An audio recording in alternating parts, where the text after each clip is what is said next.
I was on vacation this last summer visiting my parents, and I was a Lutheran pastor for 7 years, went to Lutheran college, Lutheran seminary, and I was in the worship service, and I noticed we were singing Lamb of God who takes away the sin of the world, Lord have mercy on us, as part of the Lutheran liturgy, the Lutheran Church Missouri Synod, to be more exact.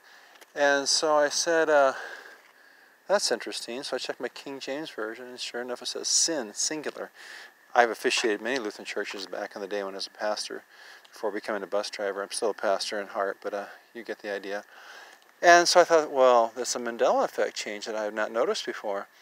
And so I went to the pastor that afternoon, knocked on his door, talked to him briefly, and I said, hey, have you noticed that you're now singing in the liturgy, Lamb of God who takes away the sin of the world, instead of sins? And he's like, huh. Yeah, you're right, that is different. He said, I wonder why our synod changed that. And I said, they didn't change that. And I said, that's not how the Bible reads. He's like, really? And so he could not understand, of course, what was going on. And so I explained to him the Mandela effect, the lion and the lamb being the wolf, and the now being bottles instead of wine skins.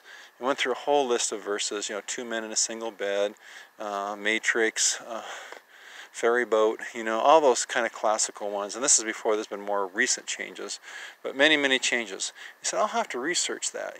That gives me something to do this afternoon. Well, my parents have been going to that church for 50 years. He's been the pastor there for probably 10, 15. They've not said a word to my parents at all about our talk, even though I told my mom I was going to talk to him and what the outcome was. He hasn't said a word to me.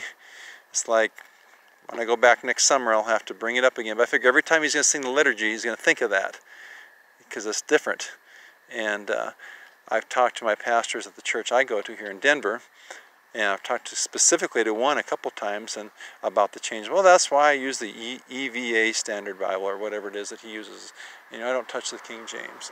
And I said, so it happened to be that a fellow elder was next to him. Well, he had been an elder. He's not right now, but he's been going to the church for a long time. He said, let me get out my King James Bible, well-worn Bible, very well-worn Bible. And